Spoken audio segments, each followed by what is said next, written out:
Já está começando essa gravação. Então, estamos começando. Então, vamos lá. Bom dia, vamos lá. Então, a gente vai começar a nossa aula de hoje com a professora Verilda. Verilda, eu estou aqui com aquilo que você mandou para mim, tá? A hora que você quiser, a gente coloca para rodar. Fica à vontade, são todos seus. Tá bom. Bom dia, pessoal, né? A última aula, professora, mandei 2 vídeos para vocês no grupo sobre o movimento da Terra, rotação e translação. Nas atividades que eu mandei, os alunos não estão entendendo a última, a número 7, a pergunta 7. A 7, vocês vão ter que fazer uma história em quadrinho sobre a questão do movimento da rotação. O que é a rotação? Ela vai suceder dias e noites, né? Então, o que a gente pode fazer na história em quadrinhos? Nós podemos colocar, enquanto aqui no Brasil estamos, né, no dia, no Japão à noite, devido ao movimento da Terra. Então, vocês podem colocar assim, né? Hoje me perguntaram, professora, mas eu não estou entendendo. Então, vamos fazer o quê? O sol, as árvores, a estação que nós estamos, que é inverno, mas nem parece que é inverno, né? Podemos colocar a nossa estação que estamos vivendo, e depois a gente pega, né, faz o desenho da Terra, aquele movimento, e nós podemos fazer, né, principalmente à noite, a lua, as estrelas, são no máximo 4 ou 5 quadrinhos, né? Então, eu estou vendo muita dificuldade dos alunos que não estão entendendo. Mas no vídeo já estava explicando, e eu expliquei mais vezes, né? Que a rotação é um movimento que vai suceder dia e noite. E a translação é um movimento que a Terra ela faz ao redor do Sol, que vai originar 365 dias, né? Ou às vezes vem o ano bissexto, 366 dias. E hoje, depois o professor Cláudio vai passar um vídeo para vocês, e nós vamos falar um pouquinho do solstício e do equinócio. O que é isso, né? É a posição do Sol, que vai originar aí as mudanças, né, nas estações. Então, às vezes, a parte da linha do Equador tem período, tem meses, que ela atinge mais, né, a questão do Sol, em linha reta ali, ela vai ficar, dá a impressão, não sei se os pais de vocês já falaram, que dá a impressão que o dia, ele está mais longo. É igual quando nós vamos ter ali o horário de verão. O pessoal fala assim, nossa, mas demora a ficar escuro. Ai, como está demorando. É que o ano passado nós não tivemos o horário de verão, né, aqui no Brasil, que o presidente Bolsonaro ele tirou. Mas nos anos anteriores, tem pessoas que falam assim, nossa, como o dia está longo, né? Mas isso é devido, né, à posição do Sol e à inclinação da Terra. Então, tem pessoas que adoram, né, dezembro, que falam, nossa, o dia está mais longo, mas não é isso, é devido à inclinação da Terra e à posição do Sol. Nós temos a impressão que o dia está muito longo, né, vamos aproveitar mais, mas tudo isso tem a ver com a posição do Sol. Teve uma outra pergunta também, no áudio hoje, que um aluno falou para mim, professora Verilda, eu não estou entendendo o que é o movimento aparente do Sol. Então, o movimento aparente do Sol, às vezes, não sei vocês aqui, já perceberam que, às vezes, dentro do carro, dentro do ônibus, quando a gente é criança, não sei vocês, né? Fica observando o Sol. Então, dá a impressão que ele está em movimento, né? Não sei se vocês já perceberam isso, mas, na verdade, é nós que estamos nesse movimento, né? Então, esse é o movimento aparente do Sol, é nós que estamos em movimento, e às vezes fala assim, mas parece que o Sol está me acompanhando. Não, ele está no mesmo lugar, mas nós que estamos em movimento, né? E aqui eu peguei que o professor Cláudio vai mostrar o vídeo sobre as estações do ano, né? Primeira estação é o outono, depois o inverno, depois a primavera e depois o verão. Então, sempre é o contrário. No hemisfério sul, igual agora, nós estamos no inverno. No hemisfério norte, Estados Unidos, né, é verão. Só que eu quero que vocês observem no dia a dia que as estações, eu já fiz o comentário semana passada, ela está, como eu posso usar um termo bem adequado, parece que ela está como se fosse uma bagunça o tempo. Tem hora que você acorda, está frio, meio-dia está um calor, 4 horas está quente, à noite cai a temperatura. Eu não sei se vocês concordam com a professora, mas parece que nós não estamos no inverno, né? Que antigamente o inverno ele era muito rigoroso. Nós estamos com uma sensação aí do outono. E as estações, independente de qualquer país, ela está tendo muitas mudanças por causa das alterações climáticas. Por exemplo, o ano passado na França, que é um país, Europa, né, são países muito frios. A França, ela atingiu a temperatura o ano passado no verão 40 graus. Né? Então, o professor Cláudio até falou na aula passada sobre Roma, os países europeus, eles se banham, né? Principalmente Roma, nas fontes, né? Até hoje, né? Eles se banham muito, naquele calor, eles entram, né, nas fontes para se refrescar. Então, hoje o clima, depois a professora Verilda vai entrar sobre o tema do clima, vocês vão perceber que as estações estão modificadas, não é igual antigamente. Podem perguntar para os avós de vocês, perguntar para os pais o que está acontecendo. Olha, nós estamos aí no inverno com uma sensação aí de outono. Vocês imaginam como será o verão, se nós estamos dessa maneira. E as temperaturas, elas chegam a ficar muito elevada. Então, ontem eu fui fazer uma pesquisa para vocês, eu achei assim que era só, né, devido ao aquecimento global, que está mudando a temperatura da Terra, as estações do ano, mas em outras épocas também. Em 1945, quase, né, 80 anos aí, a Califórnia, ela chegou a 57 graus, né? Então, vocês podem imaginar que se naquela época não tinha aquecimento global, que é um deserto, né, da Califórnia, né? Chegar a 57 graus, aqui no Brasil, é uma das cidades mais quentes, né? Piauí, que a temperatura também chega a mais de 40 graus. Então, a situação, ela se torna, assim, preocupante com a questão do desmatamento, a questão da poluição. Se a sociedade, ela, principalmente vocês, que já têm uma educação ambiental, que nós estamos trabalhando muito com as crianças, se nós não fazermos a nossa parte no planeta, se nós não cuidarmos, a situação será preocupante. Ontem eu estava assistindo o Jornal Nacional e todo dia ele está retratando as queimadas na Amazônia, né? Todo dia, também em Minas, né? Na Serra da Canastra, ele está retratando todo dia.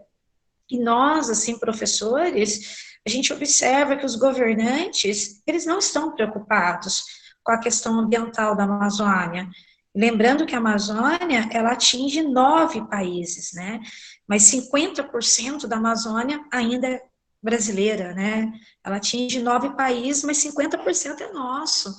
Então, se a sociedade, ela não fazer a parte dela, vai se tornar preocupante. Tem pessoas que falam assim, os mais velhos, né? Não, até eu sempre falo, nossa, mas o que está acontecendo com o planeta? Então, eu quero que vocês observem dia a dia sobre essas estações. Não sei se vocês acabam concordando com o que eu estou falando, mas há uma alteração muito grande. Você sai, você tem que levar blusa, você não sabe se você leva, ou se você tem que levar sombrinha. Então, é devido todas essas alterações, tá bom? E outra coisa que eu fiz uma observação aqui, né, é sobre essa temperatura do planeta, que acaba sendo, assim, assustador, né, são temperaturas que a gente não consegue imaginar que ponto que nós iremos chegar. Então, às vezes, principalmente na Europa, que era um inverno rigoroso, um verão correto, também já está sentindo essas grandes transformações. Então, não é só o nosso país, mas o mundo inteiro ele consegue observar. As nevascas nos Estados Unidos, nos últimos anos, é fora do normal, né? O governo não sabe mais como controlar toda essa questão da nevasca aí dos Estados Unidos, da América. Então, isso tudo é devido, né, ao aquecimento global, tá bom? Se quiser passar o vídeo, Cláudio, que eu mandei. Então vamos lá, pessoal, passar esse vídeo, tá? Se por acaso não tiver com som alguma coisa, manda mensagem para mim no WhatsApp, por favor.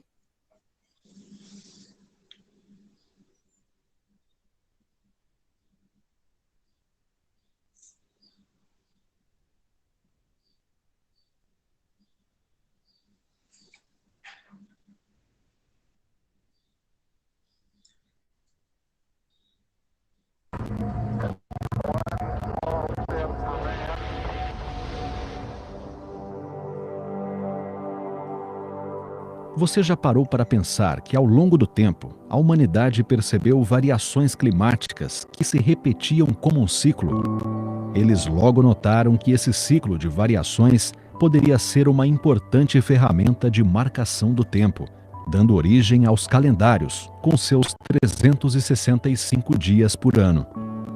E é neste intervalo de tempo que temos as famosas estações do ano: outono, inverno, primavera e verão. Mas você já se perguntou por que isso acontece? Qual é a relação astronômica entre o Sol e a Terra que gera esse fenômeno? Ou ainda, por que as estações do ano são divididas entre solstícios e equinócios? Afinal, o que são solstícios e equinócios?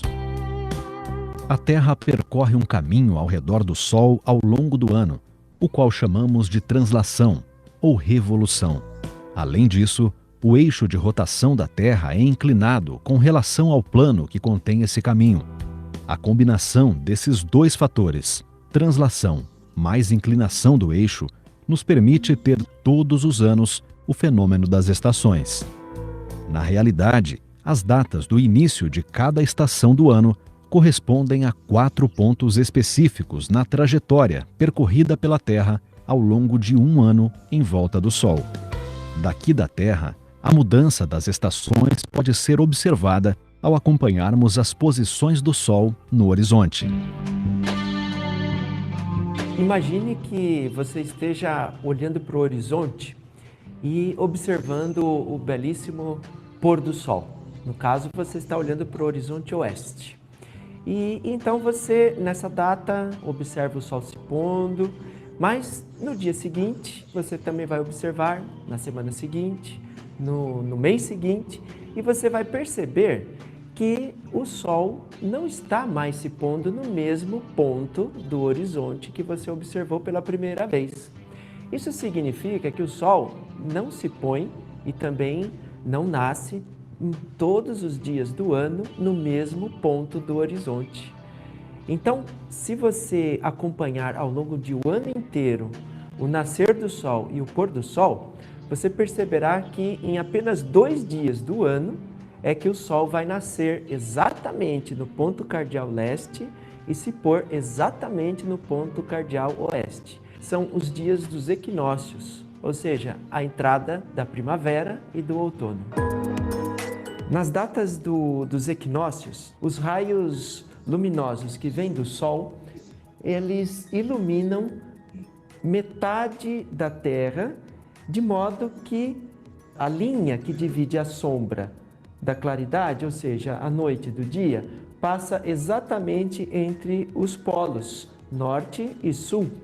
E os raios solares que incidem agora na linha do Equador são raios solares perpendiculares a essa superfície.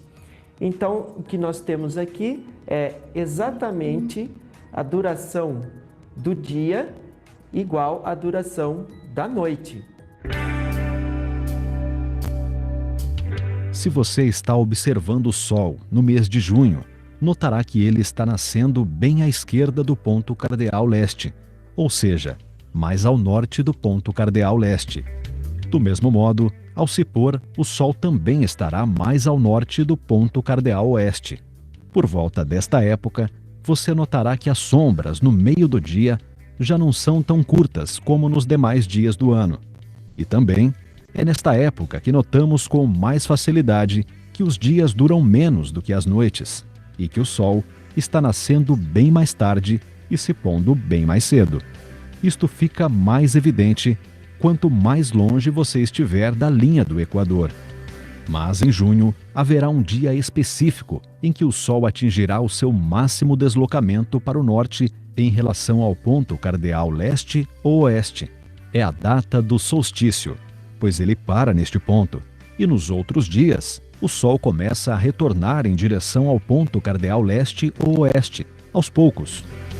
É nesta data do solstício que temos o início da estação do inverno para os habitantes do hemisfério sul e do verão para os habitantes do hemisfério norte. Se você está observando o nascer ou o ocaso do Sol em todos os dias de dezembro, notará que ele atingirá um ponto no horizonte mais afastado possível ao sul, em relação ao ponto cardeal leste ou oeste. Esta data marca o início da estação do verão, sendo outro solstício. Neste solstício, a situação fica invertida em relação ao que acabamos de ver sobre o inverno. Agora que você já conhece um pouquinho sobre os equinócios e os solstícios, que tal aproveitar, aí em sua cidade, as particularidades de cada uma das estações que eles definem?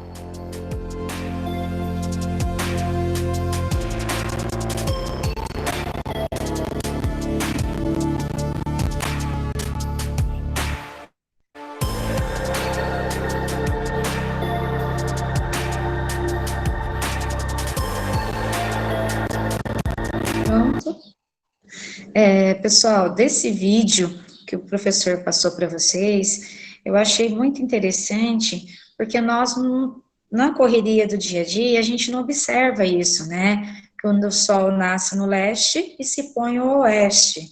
As pessoas hoje em dia, né, essa posição, tudo certinho, a gente não consegue, né, observar no dia a dia. Então, por isso que eu mandei esse vídeo sobre essa explicação.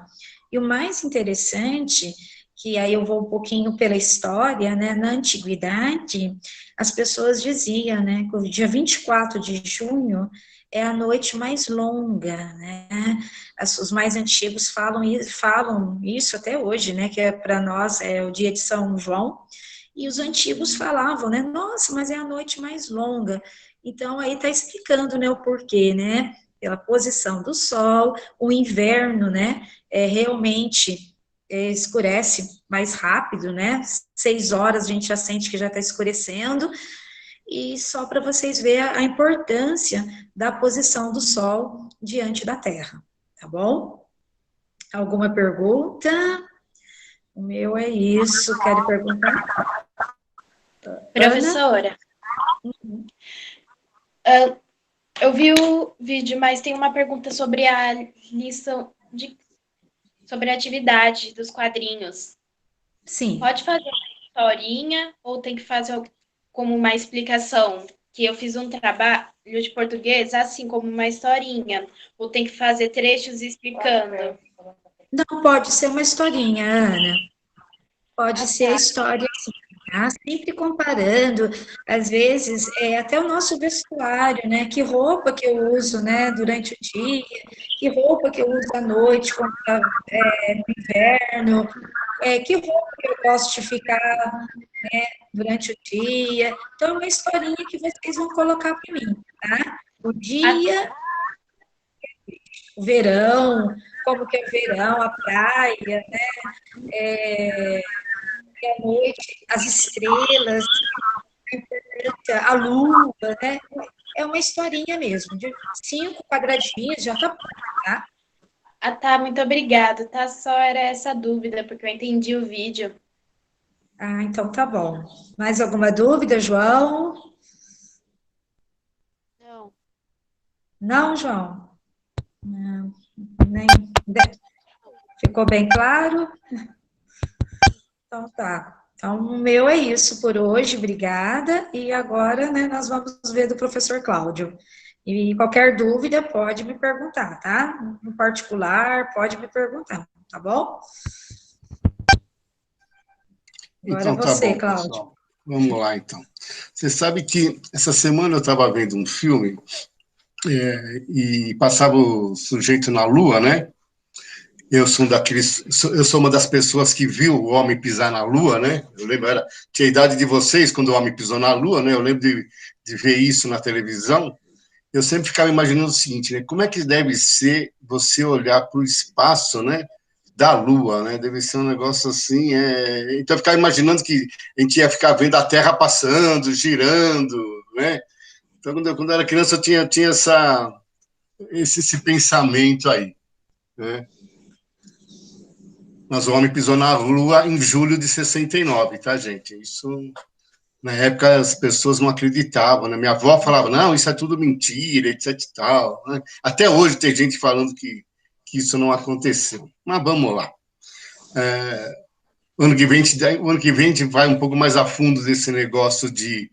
Ano que vem não, vocês estão no sexto, só que no nono ano, quando formos estudar a Guerra Fria, a gente fala um pouco desse negócio de o homem pisando na Lua. Então vamos lá, gente, depois dessa aula legal aí de rotação e translação, né?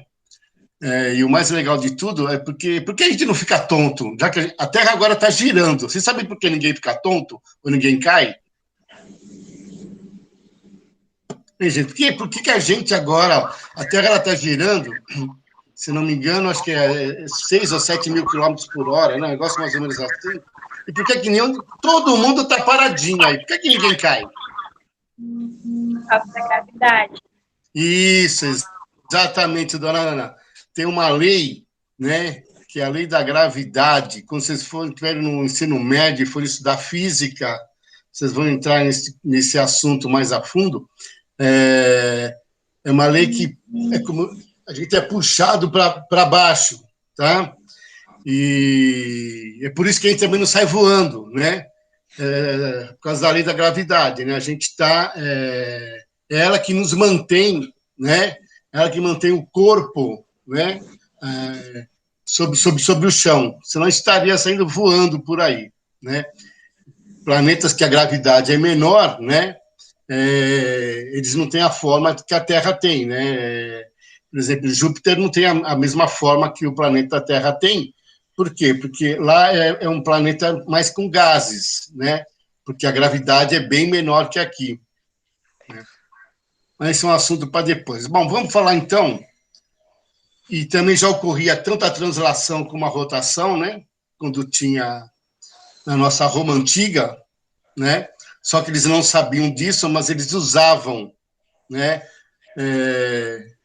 A gente vê como as coisas não mudam, né? Eles usavam, sem saber do movimento de translação da Terra, os povos antigos usavam as estações do ano para plantar, né? Então ele sabia que ele ia plantar numa determinada época e ia colher em outra determinada época, né? Ou seja, daí até que surgem, né, os nomes, né, de inverno, verão, outono, primavera, né? Mas os antigos, e quando falo antigo, estamos bem antigos mesmo, até antes dos gregos e dos romanos, né? E sabiam quando plantar através disso daí, através desse tempo, né? Que era alguma coisa que acontecia com o planeta, que em algumas épocas estava mais quente, mais frio, mais chuvoso, né? Não tinha o problema de aquecimento solar de aquecimento global naquela época, né? Por isso que hoje o tempo está totalmente modificado, né? Essa é a grande... quem diz que não existe aquecimento global tá mentindo, porque realmente existe, e o dia a dia, né? A própria temperatura do planeta, como a Virilda falou, né? Há 10 anos atrás, até mais que 10 anos atrás, há 15, 20 anos atrás, nessa época aqui, ó, em agosto, ia estar um frio, nossa, ia estar muito frio. Agosto é um dos meses mais frios do ano, inclusive, né? Aqui para nós, aqui no Brasil. Final de julho, começo de agosto era terrível. Eu lembro que minha filha nasceu no dia 17 de agosto, e, nossa, isso foi em 86, e era um frio, quando ela nasceu, tremendo, né? O que a gente vai ver hoje, a gente vai falar um pouquinho da vida, né, em Roma, né? Como é que era a vida do cidadão romano, né, na cidade de Roma. Fala um pouco dessa sociedade aí. Cláudio. Oi, pode falar. Só para completar aí a aula da professora Verilda, lembrando também que o mês de agosto, minha mãe, meus pais, né, falavam também que o mês de agosto era o mês do vento. Então, ventava-se muito em agosto. O frio também em agosto, junho e julho eram os meses mais frios, e agosto era o mês do vento. Então, tinha que tomar muito cuidado por conta do vento. Então, é verdade. E nós vemos essas mudanças, né? E essas mudanças são consequências, né, que o próprio ser humano tem aí causado no meio ambiente, ok? Só isso. Isso é. Nem ventar, não ventar mais. Não vem, né? Muito pouco. Nem ventar, não está ventando mais. Né? Se o Érico Veríssimo fosse escrever o tempo e o vento de novo, ele só escreveria o tempo, que não teria vento mais. Verdade. Né? Só teria o tempo. Verdade. Vamos lá, dona Maísa, você que está de ponta cabeça, vamos lá. Cuidado para não cair aí, hein? Bom, isso bom da aula ao vivo é isso, né? Que o aluno fica de ponta cabeça, é uma maravilha.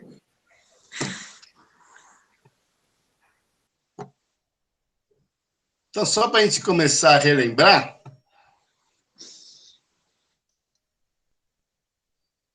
vamos ver de novo como é que era a sociedade romana, né?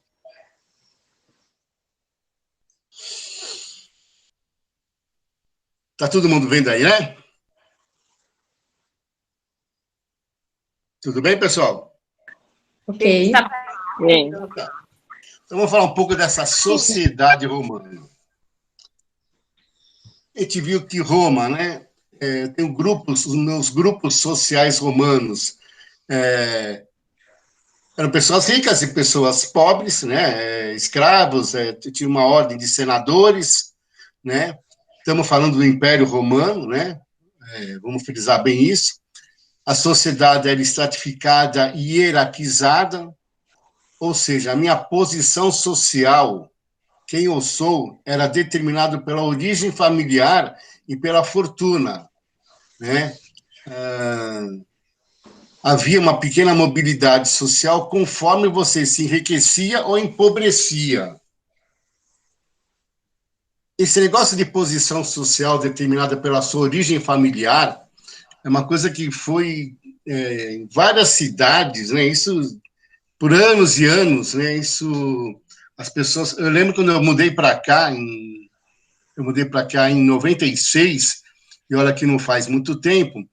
Eu lembro que uma vez perguntaram para mim assim de que família eu era, né?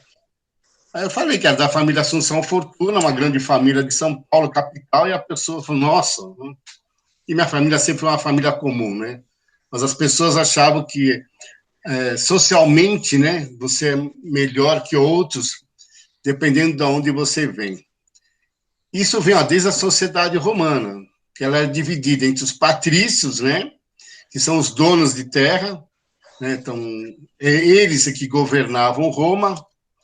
Os clientes são pessoas que prestam serviços, né, para os patrícios. Depois temos os plebeus, que é o povão, são os lavradores, comerciantes, artesãos. A grande massa do exército, né, ela é composta pelos plebeus e os escravos, né, que eram os instrumentos de trabalho, eram as pessoas que realmente trabalhavam. A gente viu em aulas anteriores as construções das estradas, né, que Roma se interligava, o Império Romano se interligava através de estradas, né, Roma, que serviam para comunicação, para o comércio, para eu trazer água para as termas de Roma ou para qualquer outro lugar, eu tinha que construir aquedutos. Ou seja, quem fazia esse trabalho pesado não era o patrício, né? Quem fazia esse trabalho pesado eram os escravos, né? Eles que nem os plebeus eram, a maioria dos escravos que faziam esse trabalho aí. E o cara podia ser escravo ou por guerra ou por dívida também em Roma, né? Então, por isso que eu escrevo aqui que é a base da atividade produtiva. E a maioria da população romana está entre os clientes plebeus, né? E uma parte dos escravos. Então, aqui, ó, essa sociedade, né? Quem é quem? Como eu falei aqui, ó, os patrícios, né? Pode ver até as vestimentas deles completamente diferentes dos outros, né? Então, era um grupo detentor de maior poder, formado por grandes proprietários de terras, em que eles acreditavam descender de Rômulo. Rômulo, aquele irmão do Remo, né? Ou seja, os fundadores de Roma, né? Ou seja, aquelas famílias hiperimportantes. Depois temos os plebeus, como eu falei, são compostos de artesãos, comerciantes, pequenos proprietários, tá? Não podiam se casar com os patrícios, nem exercer cargos públicos ou religiosos, né? Eles tinham que servir também no exército. Os clientes, que em geral eram ex-escravos que trabalhavam para os patrícios, ou seja, eles dependiam completamente dos patrícios, e nós vamos falar sobre isso daqui a pouco, mais a fundo. E os escravos, que são prisioneiros de guerra ou devedores, né? Como eu falei, usados nos trabalhos pesados, os seus donos tinham o poder de vida e da morte sobre eles, né? Esse sentido da escravidão, né? da pessoa ser escrava de alguém, esse sentido de, já que eu sou o dono, eu vou decidir se você vai viver ou vai morrer, o que vai acontecer com você. Estamos falando de alguma coisa que aconteceu antes do nascimento de Jesus Cristo, né? No Império Romano. O Império Romano ele vai desde antes do nascimento de Cristo até depois do nascimento de Cristo, como a gente já viu. Isso se perdura, né, em todo modo de escravidão, né? Séculos depois, né? Aí estamos falando de mais de 1000 anos depois, quando tem a escravidão negra, né, na África, os escravos que vieram para o Brasil, aqui para as Américas, quem comprava essas pessoas, né, tratava elas como objeto, e também tinha, né, no início, esse poder, né, esse poder de vida ou de morte sobre essa pessoa, né? Então, o escravo sempre tem isso daí. Vida cotidiana, né? A gente viu lá, o dia a dia dos romanos variava de acordo com a classe social a qual ele pertencia, e é sobre isso que a gente vai falar hoje, né? Sobre essa vida cotidiana, né? Os ricos participavam na vida política, ou seja, então eu não tenho tempo para trabalhar, eu vou estar sempre na política, tá? A classe mais alta dos patrícios, eles nunca trabalhavam, nunca, tá? Sempre tinha alguém para trabalhar para eles. E vocês vão ver isso depois, ó, como uma coisa na história é meio cíclica, ó. Aqui eu tenho os ricos, que eram os donos de terra, que não trabalhavam. Eu tinha os escravos que trabalhavam para eles. Bimestre que vem, a gente vai começar a ver feudalismo, que são aqueles filmes que vocês veem de castelos, príncipe, reis, né, que vão em batalhas, etc. e tal. Reparem também que esses reis também nunca trabalharam. Esses príncipes, esses nobres, né, também nunca trabalharam. Quem trabalhava para eles eram os servos, ou seja, só mudou o nome. Né? Essa relação ela continua, né, por vários e vários anos, por séculos até. E chega até os dias de hoje, só que com alguns nomes diferentes. Esses ricos, não são diferentes dos ricos de hoje também, né? Viviam em grandes casas, em palácios, ou no campo, né? Nas vilas, né? Ou seja, uma espécie de um sítio, de uma chácara. As suas casas tinham jardins, as paredes eram revestidas de mármore, o chão era de mosaicos, paredes pintadas com afrescos, ou seja, completamente diferente da vida do pobre, né? Que vivia praticamente em cortiços. Então, a gente vai falar disso aqui, história da vida privada, tá, do Império Romano.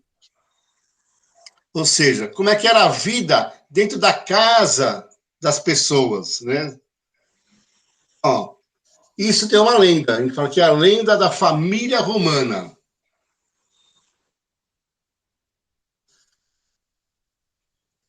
que é essa família romana, né? Depois vamos até tentar fazer alguma comparação, fazer uma analogia dos dias de hoje. Então, eu tenho aqui a formação da família, o funcionamento das casas. Como é que era? O pai, o esposo, era o dono do patrimônio, ou seja, tudo que está na casa é do pai, pertence a esse pai. Né? Ele é o senhor de escravos e patrono dos libertos e clientes.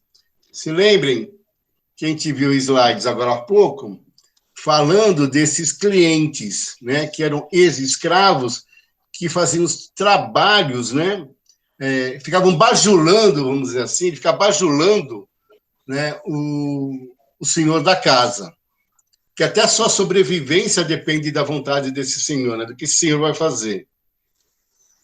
Direito de justiça sobre filhos e filhas. Aqui a história é o seguinte, ele que vai decidir o futuro do filho e da filha, principalmente da filha, né, com quem a filha vai se casar. Aqui não existe nessa época a vontade do filho. Não. Se o filho vive debaixo do mesmo teto do pai, o filho vai ter que obedecer quase que cegamente a esse pai. Né? Se eu emancipar, o que é o emancipado? Né? É aquela pessoa que vai criar uma nova família. Então, o meu filho vai se casar com a filha do meu vizinho, tá? Eu vou emancipar esse filho, ou seja, ele vai sair da minha casa, ele vai criar uma nova família. Os irmãos eram ligados, né? Ou seja, eu tenho um protegendo o outro, é até uma estratégia, né? O pai mantém seus filhos na esperança, pela esperança de herdar, ou seja, o que eu tenho, eu vou passar para os meus filhos, e a cada novo casal, uma nova casa, tá? Caso eu dispusesse de meios para dar uma casa para o meu filho. Então, vamos pensar no seguinte, eu sou de uma família rica, né? Meu filho vai se casar com a filha do vizinho. Se eu tiver condições, eu vou dar uma casa para eles começarem a vida deles. Né? Se não tiver condições, pobre é pobre, né? Principalmente nessa época aqui, né? Ele vai sair da minha casa e ele que vai ter que ser responsável, né? Pela moradia dele. Tudo bem até aí, gente? E aí, pessoal? Oi. Tudo bem até aí, não? Sim. Não é muito diferente do que é hoje, né? Se for pensar bem, não é tão diferente, que hoje em dia a gente tem liberdade, etc e tal, né? Mas sempre teve aqui, na nossa sociedade, sempre teve a ideia, né, de que, a característica, né, de quem tem que prover a casa é o homem, né? Isso vem desde essa época, né? Desde a família romana. A mulher, a senhora, tá? Quando ela se casa, a mulher, tá? Ela vai virar o quê? Ela vai lá, dona de casa, tá? Ela vai se submeter a isso. A dona de casa, no Império Romano, ela faz o quê? A senhora.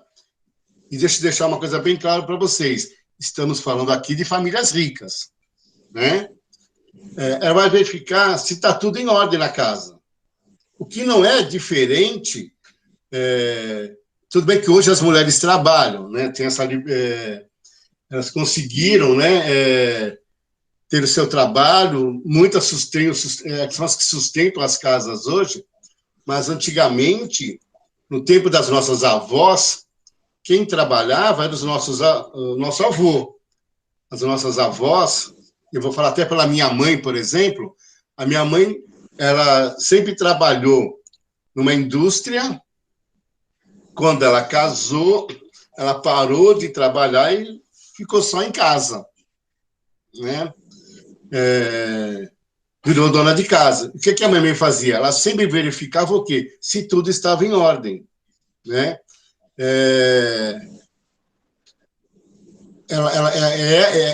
Pertencia a ela a responsabilidade, né? É assim que a sociedade funcionava. Pertencia a ela a responsabilidade de fazer essa casa funcionar, tá? De modo que o senhor, ou seja, o marido, ele tem outra função. Ele não vai deixar faltar nada para você em casa, mas é você que vai manter a casa em ordem, né? Ela era vigiada, né? Ou seja, ela sempre estava acompanhada. As damas, né, as senhoras, estavam com suas servas, né? Essas mulheres é o orgulho da aristocracia, ou seja, quando ele fala o que é aristocracia, né? É a alta sociedade, né? São, vamos dizer assim, os nobres, esses são os aristocratas, né? São as pessoas que mandam. E as mulheres ricas, tá? Porque muitas dessas moças que vinham de famílias ricas, tá? Então, ela é minha filha e eu sou um grande proprietário de terra, tá? Sou um grande senador do império. Eu morri, não tive filhos homens, tá? Morri, a gente viu que a herança é herdada pelos filhos. Então, as mulheres que eram ricas, elas se recusavam às autoridades do marido, ou seja, ela tinha liberdade, né? Porque ela que ia mandar, porque ela que tinha agora o poder. Uma outra pessoa que ficava nas casas, né? Então, tem aqui as viúvas, as virgens e as concubinas, né? O que é uma concubina? Concubina é aquela mulher que vive com algum homem sem ser casada com ele. Então, algumas dessas ligações, né, eram em segredo, né? A viúva, ela casava-se novamente, ou ela tem um amante, né? Então, pensa na mulher rica. A mulher rica, ela não precisa ter marido, tá? Ela pode ter só um amante. As amantes apenas tinham obrigação de lhe dar prazer, né? Homens viúvos podiam casar-se novamente e usar suas servas ou ter uma concubina, ou seja, é aquela ideia de que ao homem ele pode tudo, né? A concubina, como eu falei, é a mulher com que o homem, casado ou não, dormia habitualmente. Os imperadores, mesmo os que eram casados, possuíam em seus palácios um harém, ou seja, outras mulheres, né? E a concubina, né, ou seja, a amante daquele senhor, era uma relação duradoura e fixa, né? Então, essas pessoas, elas viviam, né, na vida social romana, né? Não era uma coisa assim ilegal, não. Vivia-se normalmente naquela sociedade. Para os juristas, o concubinato constituía um estado de fato, ou seja, isso era uma coisa legal, né? Ele não rebaixava a mulher, tá, ao nível daquelas que se devia desprezar. Quem é que você vai desprezar? Aquelas mulheres da rua, né? Que a gente conhece como prostitutas, né? Essas é que eu vou desprezar, porque essas vão se deitar com qualquer tipo de homem, né? Então, essas mulheres são desprezadas. O concubinato precisava se parecer em tudo, até como casamento. A concubina devia ser uma mulher livre, pois a escrava não podia se casar. Ou seja, a mulher escrava, ela não se casava. E diferente do casamento, o concubinato não cria consequências de direito, ou seja, os filhos dessas concubinas, eles não vão ser herdeiros, né? Então, ó, as crianças nascidas dessas relações eram livres, mas bastardas, ou seja, elas não eram reconhecidas pelo pai, elas apenas com o nome da mãe, né? Ou seja, por isso que eu não tenho, eu falo aqui, diferente do casamento, o concubinato não cria consequências de direito. Por quê? Porque os meus filhos, que eu vou ter com essa minha amante, né, vai ser um filho que, socialmente, vai ser como um filho bastardo. Ele não vai ter direito aos meus bens, né? Ele vai viver apenas com o nome da mãe. Então, quem são essas pessoas, ó? Esses bastardos ignorados, né?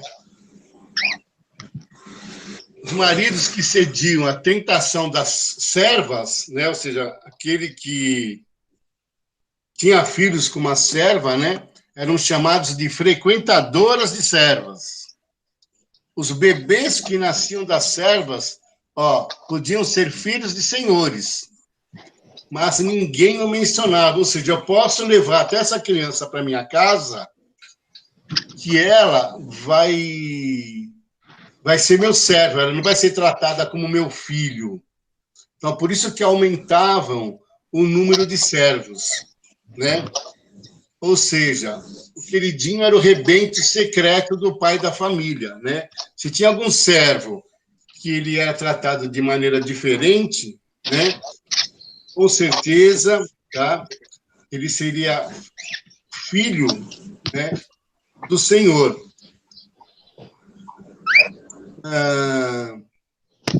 Eram tratados como homens livres, né? Vestidos como príncipe, às vezes, né? Cobertos de joias, e não saíam sem cortejo. E os pajens, né? Ou seja, meninos bonitos que serviam à mesa, ou seja, esses mesmos servos, esses mesmos filhos bastardos, era ele que serviam e que viviam dentro da casa dessa família romana. Eles trabalhavam, eram eles que serviam à mesa. Era um dos trabalhos deles, né?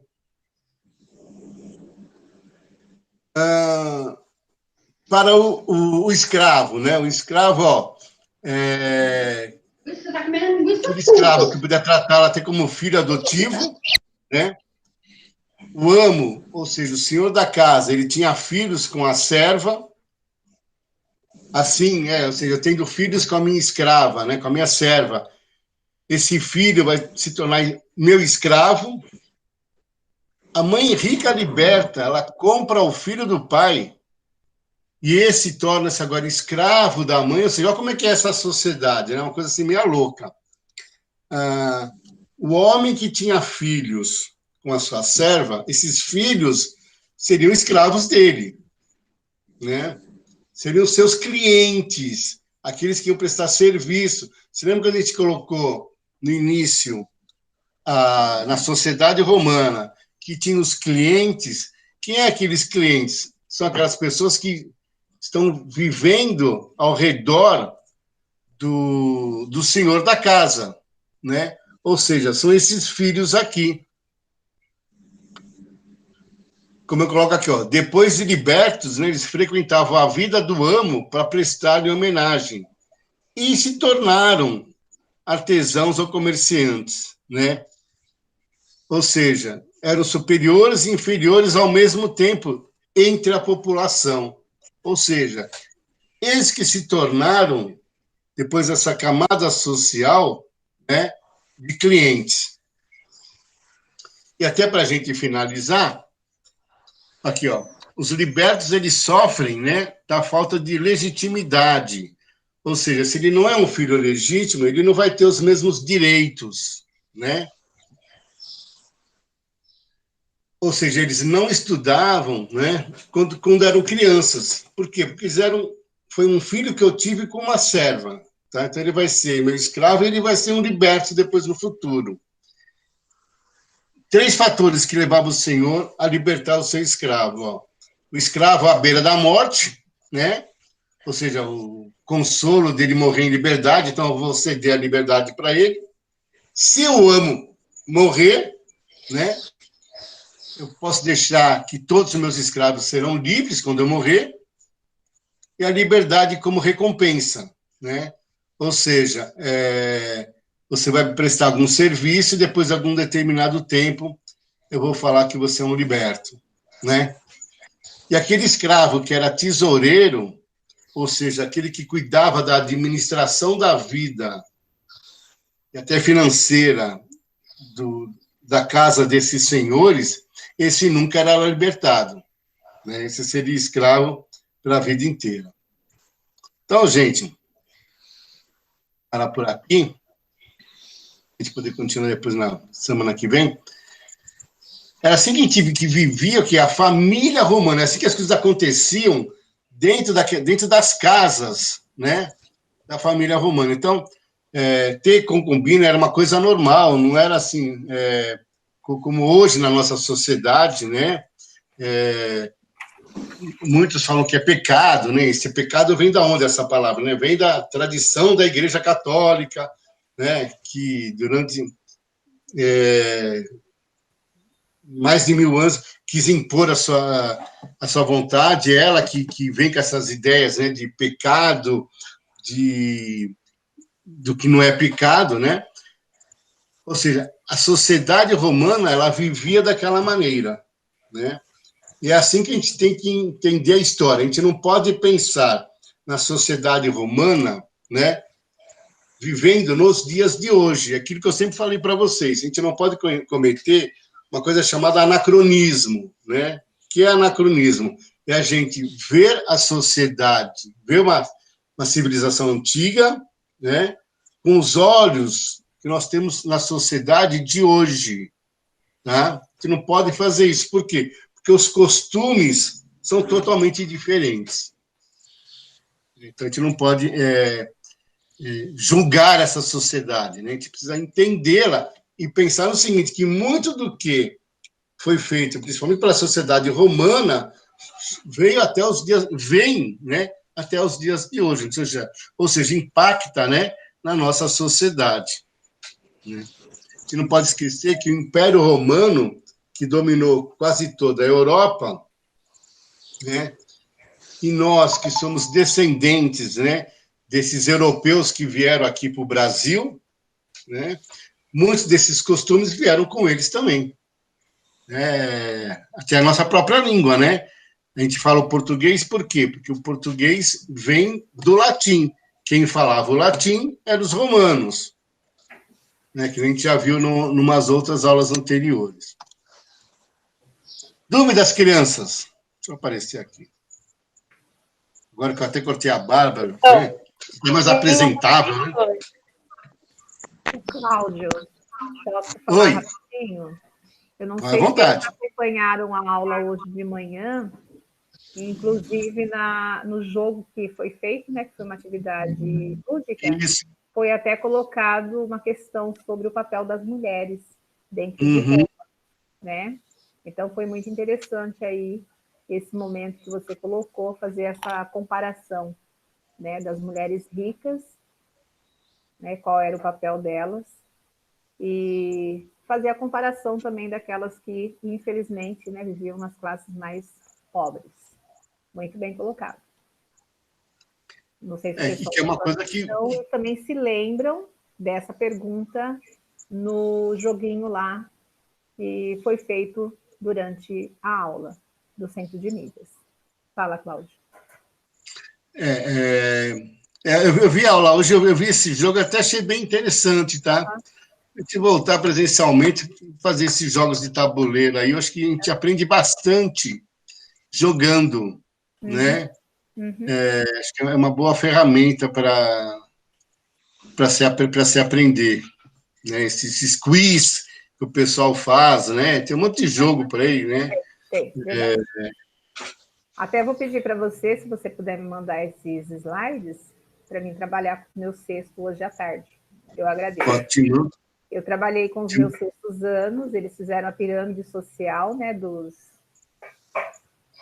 Eu pedi para eles fazerem uma pirâmide social dos egípcios, da Mesopotâmia, da Grécia e de Roma, a organização social, e ontem eles fizeram uma apresentação para mim. Ficou assim uma graça. Uns fizeram o trabalho online, outros fizeram pelo caderno, e aí apresentou justamente como você iniciou o seu slide, apresentando a pirâmide social, como é que estava organizada essa sociedade. No caso aí foi de Roma. Muito bem. Parabéns. Legal, gente. Mais dúvidas, crianças? Não, nenhuma. Nenhuma. Então, eu posso fazer uma prova semana que vem perguntando tudo isso, né? Belezura. Olá, hein? Prova surpresa vai ser na próxima aula. Vou pedir para todo mundo abrir a câmera, fazer uma prova surpresa. Não é surpresa se o senhor já está falando agora, né? É verdade, é verdade. Ai, Pedro. Então, vou esperar mais um pouco, então. Então, não será semana que vem, pode deixar. Não será semana que vem, senão perde, assim, a surpresa. Tá bom, então, crianças? Obrigado aí pela presença de vocês. Verilda, minha querida, dona Marta. Tá? Obrigada, eu que agradeço a participação. Depois eu te mando, Marta. Até a próxima, tá? Fica à vontade. Tá sempre, são sempre bem-vindos. Tá? Obrigada. 2 horas eu tenho aula com os meus sextos anos da outra escola. Agradeço. Tá bom? Legal, então. Tá. Tchau, crianças. Tchau. Tchau, professor. Boa semana para vocês. Não se esqueçam de uma coisa, ó. Semana que vem, para entregar atividades, hein? De todas as matérias. Não se esqueçam disso, hein, gente? Semana que vem, dia 13, né? Não vamos esquecer. Dia 18, não é? 18. 18, desculpa. 18. Terça-feira da semana que já estamos no dia 12, hein? Não vamos esquecer.